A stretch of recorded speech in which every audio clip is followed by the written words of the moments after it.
Who put the contractor in charge of my war room, sweetheart? The words cut through the operations center like a blade scraping metal. 29 people froze mid-motion. Keyboards stopped clicking. A printer in the corner kept churning out pages nobody was reading anymore. The overhead fluorescents hummed the way they always hummed at Naval Support Activity Cortez Bay. A thin electrical whine nobody noticed until a room went this quiet. Somewhere down the hall, a door closed. It sounded like a gunshot. Lieutenant Marcus Holt stood with his arms crossed, chest ribbons catching the fluorescent light, like he owned not just this operations floor, but the entire 7th Fleet. Silver bars on his collar, a command presence he'd been rehearsing since flight school and had never quite earned. His shadow fell across her workstation before he'd even finished crossing the room, and he let it sit there, a small physical claim staked over her desk. 29 analysts, systems techs, and duty officers watched. Nobody moved to help her. Nobody moved at all. The operations center smelled like burnt coffee and machine dust, the particular scent of a room that ran servers around the clock and never quite got the ventilation right. Rows of monitors threw pale light across 24 faces. A duty officer near the back, a young ensign named Park, kept his eyes on his own screen and said nothing. The way people say nothing when they've decided silence is the safest position in a room they don't control. Somewhere above the door, a status board blinked green, indifferent to everything happening beneath it. She was 34. Plain contractor badge, no rank insignia, hair pulled into a bun so regulation it looked stenciled on. Smaller than every man in that room, and twice as still. Her uniform was a gray polo, with a logo that meant nothing to anyone who mattered, and underneath it, a frame that suggested something the polo wasn't built to explain. Her hands stayed on the keyboard, fingers moving with the specific unhurried precision of someone who had done this exact motion under conditions far worse than a bored lieutenant's ego. She did not look up. She did not flinch. She kept typing, a data lockdown request, half submitted, waiting on override authority Holt was about to refuse her. "I need every classified terminal on this floor locked in the next 4 minutes," she said. Not loud, not fast. "There's an active exfiltration signature on the network. You're a systems contractor." Holt smiled for the room, the kind of smile that invites everyone else to smile with him. "You fix printers. You don't lock down a war room. I'm asking you to verify the signature before you decide that. Sweetheart, I decide what gets locked in my operations center." He leaned in. Cologne and confidence rolled off him in equal measure, not the coffee girl from it. The room laughed. Not everyone, but enough. A ripple of it, low and ugly, moving through the workstations like something spilled and spreading. "Run the verification," she said. 4 minutes is generous. 4 minutes. He checked an imaginary watch on his bare wrist, playing to the crowd. "Cute," she said nothing else. She breathed, 4 counts in, hold 4, 4 counts out, hold 4, and went back to her screen. Her primary response to disrespect was absolute stillness. No comeback beyond what she'd already given. No raised voice. It unsettled the room more than an argument would have, because nobody in that operations center had a script for a woman who simply refused to react. At the far side of the room, near a coffee station nobody used anymore because the machine had been broken since March. Master Chief Petty Officer Daniel Ferris stood with a clipboard he wasn't really reading. 61 years old. 34 years in the Navy, most of it in places that didn't appear on official deployment records. He'd seen arrogance before. He'd seen competence before. What stopped his pen mid-stroke was the way she typed that lockdown command Not fast, exactly, but with zero wasted motion, the kind of muscle memory that doesn't come from a manual. He'd only seen hands move like that in one other place in his career, and that place didn't have a name you said out loud in a room like this one. Holt turned back to his own terminal, already dismissing her, already congratulating himself on the laugh he'd earned. He didn't clock the message scrolling silently in the lower corner of her screen. Signature matches prior exfil pattern, confirming source. He didn't clock that her calm wasn't submission. It was something closer to patience running out on a schedule only she could see. "Exactly who my badge says I am," she said quietly. When a duty officer finally asked her name for the incident log, nobody quite caught the qualifier sitting underneath it. Then she went back to work. The exfiltration signature she'd flagged wasn't random. It matched, precisely, down to the packet structure, a pattern she'd been hunting for 7 years. 7 years since a 12-man element went dark in a valley outside Marib, ambushed by fighters who shouldn't have known their route, their timing, or their radio frequencies. She could still name every one of them without trying. Reyes, who whistled off key on long patrols. Okafor, who carried a photo of his daughter's first birthday laminated in his vest. Chen, who owed her $40 from a bet neither of them ever collected on. 7 years since she'd watched that ambush unfold over a comms link from 600 miles away. Helpless, listening to the last transmissions of people she'd trained with, bled with, loved like family. The investigation that followed had been quiet, brief, and wrong. Someone had buried it fast, and buried it well. She'd spent every year since finding out who. Tonight, the trail led to Cortez Bay. Tonight it led to a lieutenant with an expensive watch and an inflated sense of his own authority. She didn't know yet exactly how deep his corruption ran. She was about to find out the same way everyone else in that war room would. The hard way, and all at once. By the time the afternoon shift rotated in, the story had already spread. Group chats. Mess hall gossip. A version of events where the contractor had tried to take over the entire operations center and gotten put in her place, growing more absurd with each retelling. By 1300, she'd supposedly threatened to shut down half the base. By 1330, she'd allegedly called Holt something unprintable. Somebody added a nickname. Somebody else added a joke about her badge photo. By 1400, half the base thought they knew her, and none of them did. She ate lunch alone, at the end of a long table, a tray of something that tasted like institutional efficiency rather than food. 3 tables over, a group of junior enlisted rehearsed the story for the 4th time that day. Heard she told Holt she outranked him, one of them said, grinning. Heard Holt told her to go make coffee, said another.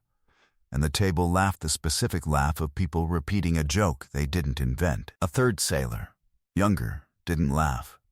She'd watched the lockdown request scroll past on a shared monitor that morning and hadn't understood half of it, only that it had looked serious, and that Holt's dismissal of it hadn't.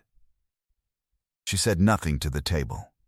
She just kept eating, watching the contractor at the far end of the room with something closer to curiosity than mockery. "You think she's really in trouble?" the young sailor finally asked, quiet, mostly to herself. "Contractors always are, eventually," someone answered, not unkindly, just tired. The way people talk about a system they've stopped questioning.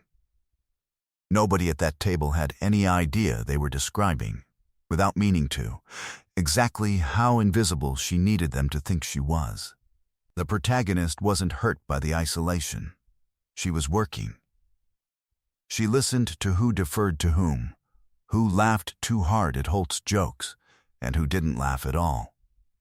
She filed it. A running map of where the real power moved beneath the official chain of command, because real power and printed rank were rarely the same thing on a base like this. The competence clues piled up quietly, the kind only a trained eye would catch. She input her monthly authentication code in under 10 seconds. Most operators needed 5 minutes and 2 tries. She corrected a junior tech's rifle cleaning grip in passing, without looking up, the way you'd correct a habit you'd drilled into 100 other hands over 100 other years. She addressed a passing captain by his correct rank before she'd glanced at his uniform, the kind of read that comes from instinct, not name tapes. Her sleeve rode up once, reaching for a cable tray. A scar showed, not surgical, not clean. The jagged kind that comes from shrapnel, from being close enough to something exploding that it left a signature instead of a memory. At 14:45, a comms relay in the operations center dropped without warning, taking half the floor's secure traffic with it. Alarms chirped. 2 junior techs scrambled for a manual neither of them had read past Chapter 3. Holt barked instructions that made the problem worse before anyone could stop him. She crossed the room without being asked, dropped into the chair at the failed terminal, and had the relay back online in under 90 seconds. A sequence of commands so clean it looked rehearsed. Because it was, 100 times, somewhere that wasn't Cortez Bay. Nobody thanked her. Holt claimed the fix had been about time somebody did their job, as if the somebody hadn't been her. Ferris, watching from across the room, wrote the timestamp down without a word. Under the pressure of the afternoon's second round of mockery, her posture didn't slip once. Not approximately regulation. Exactly regulation. The kind drilled until muscle memory overrides everything else, including anger. Ferris saw all of it. His pen kept stopping. He said nothing. He was building a picture in silence, the way he'd learned to build every picture that mattered. That evening, over a beer neither of them finished, he mentioned her to another Master Chief he'd served with for a decade. Not by name. He didn't have one yet that meant anything. Just a description. The auth code, the grip, the posture that didn't slip. Sounds like somebody who used to be somebody, the other chief said. Or still is, Ferris said, and just hasn't told anybody yet. Neither of them said the word that was sitting underneath the conversation. Neither of them needed to. Men who'd spent 3 decades in rooms like that one learned to recognize the shape of a secret long before they learned its name. By 1600, she was back at her temporary quarters, still working, cross-referencing financial records against a duty roster on a laptop that wasn't supposed to be able to do what it was doing. By 1630, Holt had convinced himself the lockdown request had been a stunt to embarrass him in front of his own people.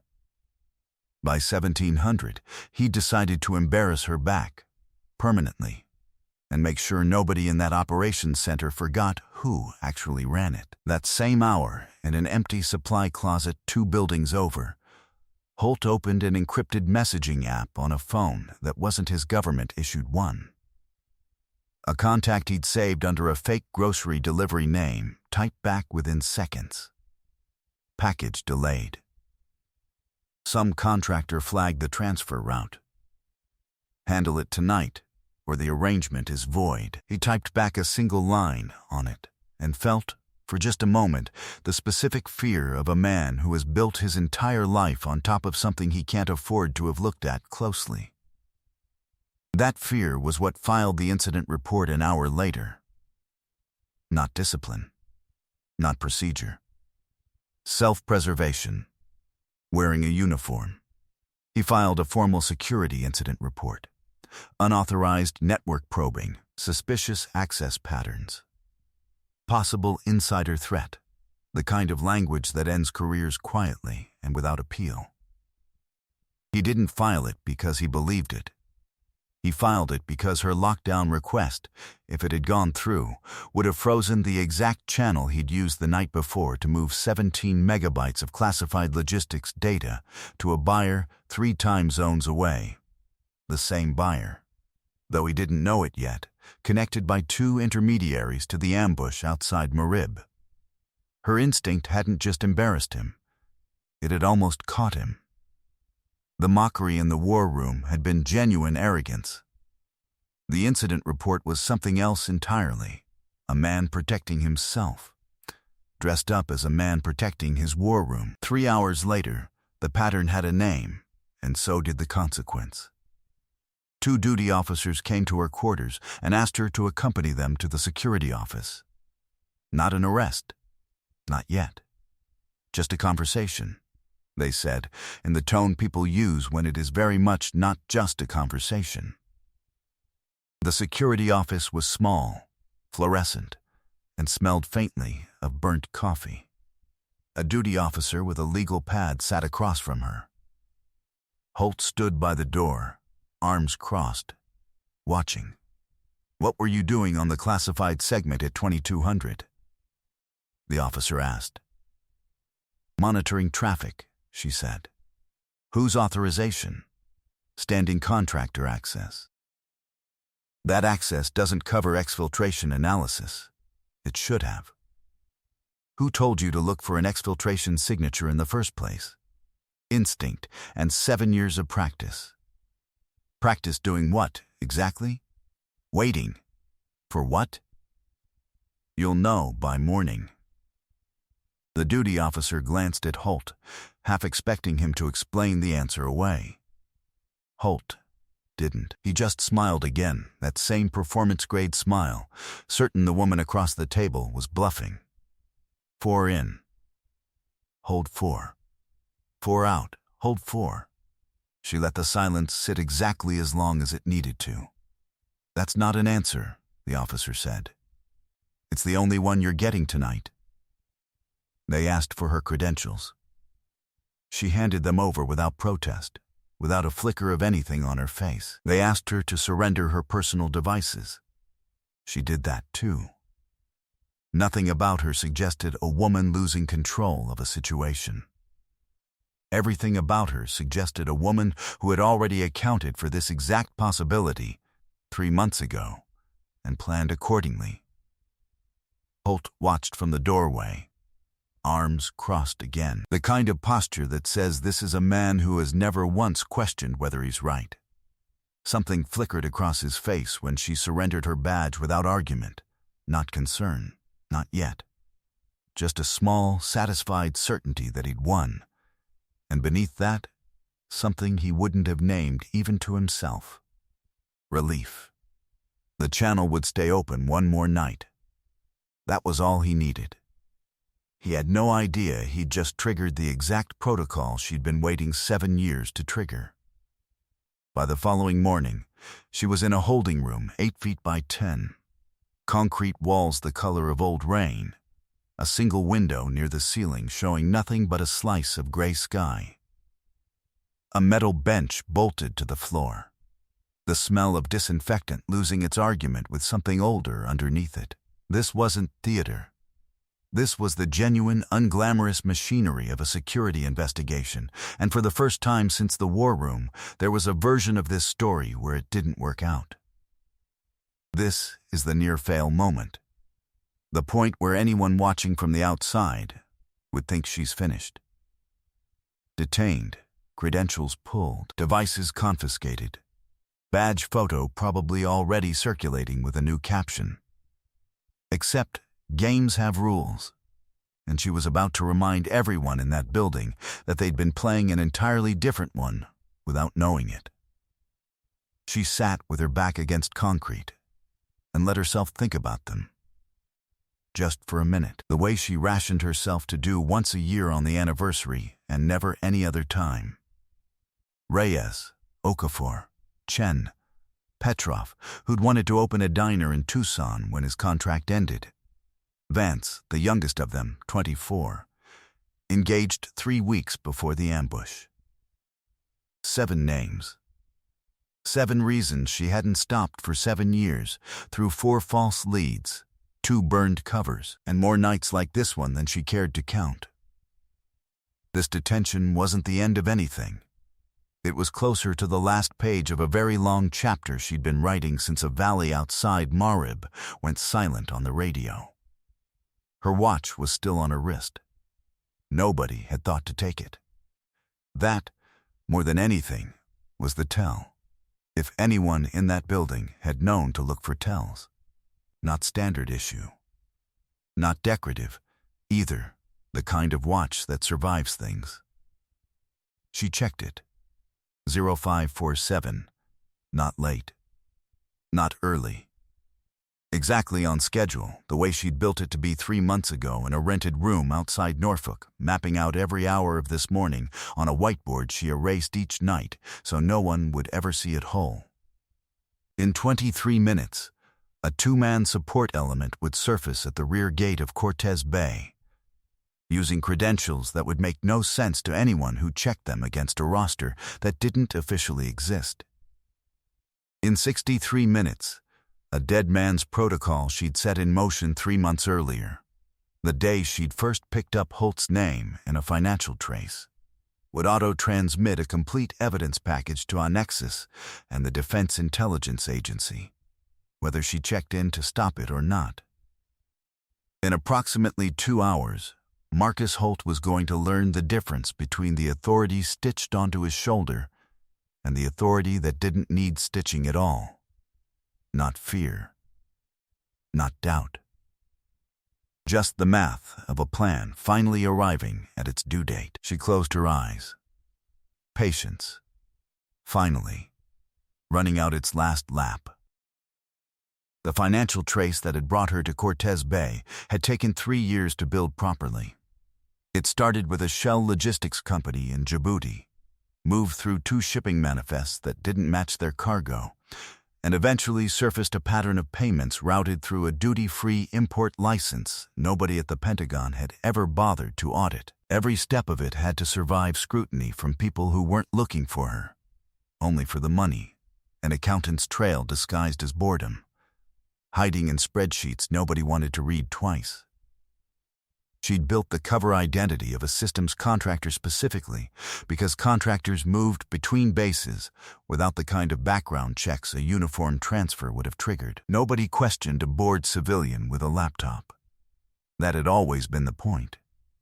Ferris found her file that morning, not the personnel file everyone else had access to, but a request log showing 3 prior queries into her background, all of them returning nothing. No civilian employment history before 4 years ago. No education records that matched her technical fluency. No family listed as next of kin. 34 years in the Navy had taught him what a blank file actually meant.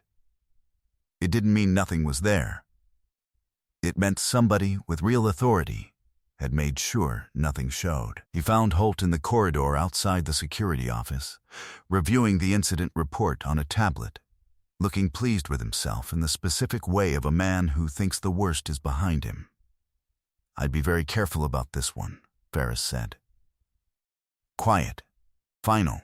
She's a contractor who got caught poking around a classified segment," Holt said, not looking up. "That's not what I said." Holt kept walking. He didn't yet understand that the sentence behind him wasn't advice. It was a warning from the one man in the building who might have saved him the humiliation coming his way, and he'd just spent it without noticing. Ferris had said the same kind of sentence once before in his career, 20 years earlier, to a young officer who hadn't listened either. He'd learned since then that some men only recognized a warning in hindsight, staring at the wreckage of a decision they'd already made. He didn't chase Holt down the corridor to repeat himself. He'd done his part. The rest belonged to whoever was already 23 minutes out from the rear gate, though he didn't know that number yet. At 0748, 2 black SUVs came through the front gate without stopping at the checkpoint the way visitors were supposed to. A senior Synxis agent named Corrales rode in the lead vehicle. A woman with 20 years in federal investigations and a face that had stopped registering surprise a decade ago. Beside her, a younger agent carried a sealed case that never left his hand. Behind them, a rear admiral's staff car followed close enough to suggest rank, not courtesy. At 0751, a duty officer ran into the security office, pale, saying words nobody expected to hear that morning. "Nynxus is here." A rear admiral is with them. They're asking for her by a name nobody in this building has ever heard. Not standard visitors, not a social call. The kind of arrival that says, this is official business at the highest level, and it is happening whether you understand it yet or not. 43 people gathered in the war room by the time the 2 agents and the admiral walked in. Instructors, techs, duty officers, even a maintenance crew that paused mid-task in the hallway to watch through the glass. Word had moved faster than the SUVs. Holt stood near the center console, already going pale, already understanding on some animal level that the last 12 hours had gone somewhere he hadn't planned for. The rear admiral crossed the room without acknowledging him. 3 stars. A walk that had clearly ended other men's careers before breakfast. He went straight to the security office door, where 2 guards had just released her, and waited while she rolled up her sleeve. Nobody in that war room breathed while he waited. Who else is watching this and quietly counting how many people they've overlooked without ever knowing what they were overlooking? The tattoo sat on the inside of her forearm, small, dark, precise. A trident wrapped through a broken chain link, the insignia of a task force that existed on exactly 1 document above nearly everyone's clearance level in that building. Ferris, standing at the edge of the crowd, went rigid the instant he saw it. His hand drifted toward a salute, before his conscious mind had caught up to what his instincts already knew. Not obedience. Recognition, arriving a half-second ahead of belief. Agent Corrales spoke a single word into the silence. A call sign. Low.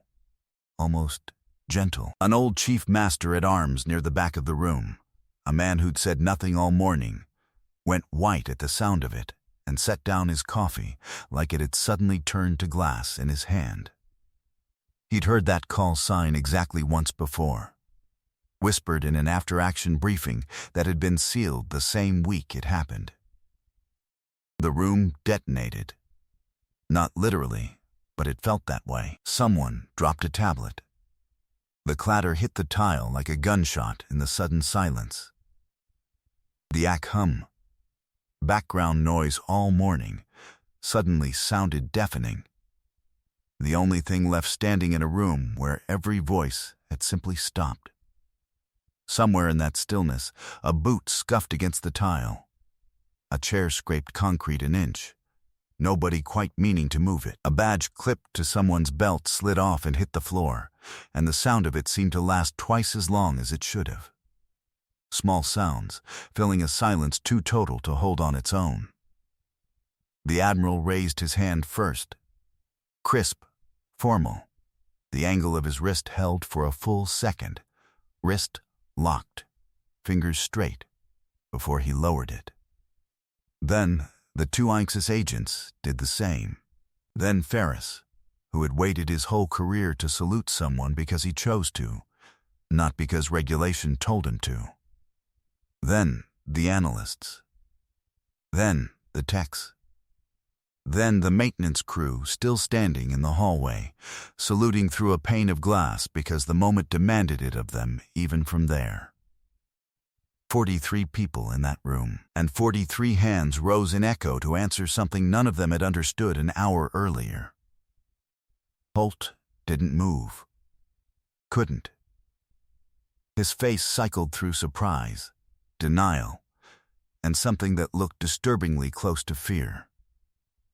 12 hours ago, he'd called her the coffee girl in front of 29 witnesses. Now 43 of them were watching him try to remember how to stand at attention in front of someone he'd humiliated in his own war room not confusion. Recognition of a mistake with no way left to undo it.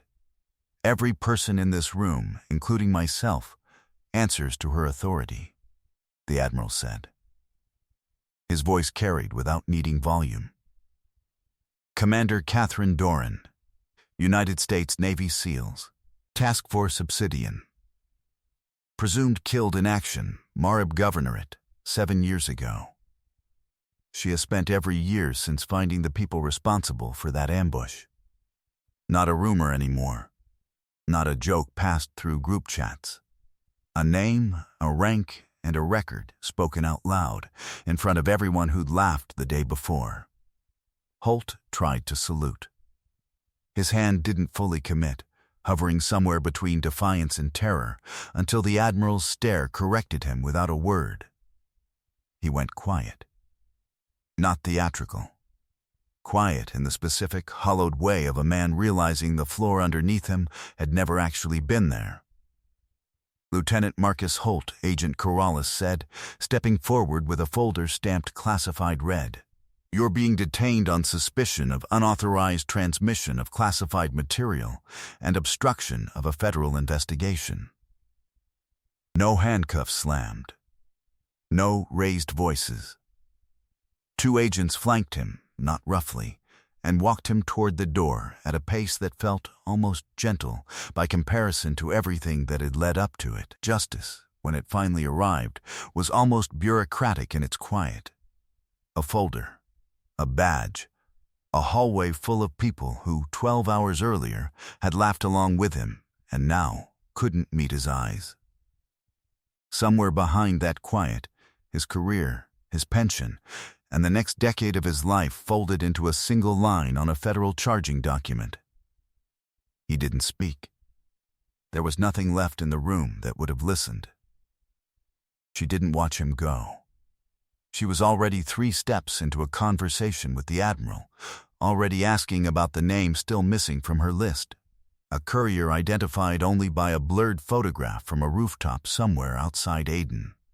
Someone who had moved the money but never showed a face.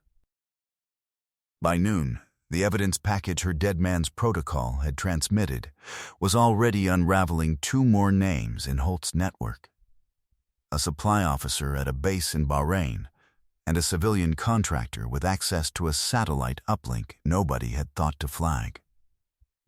Agent Corrales called it the best first 12 hours of an investigation she'd run in a decade.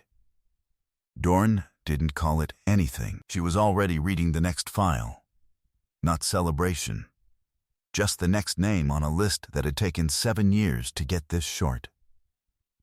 Cortez Bay would spend the next several weeks quietly rewriting the story of what had happened in that war room, the way bases always did, sanding the edges down until it was easier to tell. Some would say they'd always suspected something about her. Most would simply stop mentioning it, the way people stopped mentioning things they got embarrassingly wrong. She wouldn't be there to hear any of it. By the time the official inquiry closed its first phase, she'd already be somewhere else, under some other name, watching some other room for the next thread in the pattern. They mocked her authority. They forgot she'd outranked every one of them the entire time. That evening, she sat alone on the edge of the base seawall, watching a Pacific sunset burn orange into deep violet over the water, her watch reading 1913 in the fading light. Somewhere behind her, Cortez Bay had gone back to its ordinary rhythm, duty officers changing shifts. A printer somewhere still running, nobody quite talking about what they'd seen that morning, because some things were easier to file away than to say out loud over dinner. Silence is a weapon, too, and she'd spent 7 years learning exactly how to wield it. The rooftop photograph from outside Aden was still open on a folder beside her. One face, half turned, half in shadow. A name that hadn't surfaced yet, somewhere out there, whoever he was. He thought the trail had gone cold the way it had for 7 quiet years. He was wrong about that. The same way Holt had been wrong. The same way arrogance is always wrong about the thing it can't see coming. She thought of Reyes, Okafor, Chen, Petrov, Vance not with grief tonight. With something closer to a promise renewed. 6 down. 1 left. The list on her screen was shorter than it had been yesterday, and that was the only scoreboard that had ever mattered to her. Somewhere behind her, she heard boots on the seawall path. Ferris, unhurried, stopped a respectful distance away and didn't sit. He didn't need to say anything either. He gave her a nod, not the kind regulation required, the kind a man gives when he's decided, on his own authority, that someone has earned it. She returned it, just as small. 2 career professionals, agreeing without a single word exchanged that some debts get repaid in silence, not speeches. They mocked her badge. They forgot a badge was never where her authority actually lived. Tomorrow brings new ghosts to hunt. Every soldier carries a story that few ever hear. Listen with your heart. Thank you for staying and watching. Subscribe to MVP Stories for more.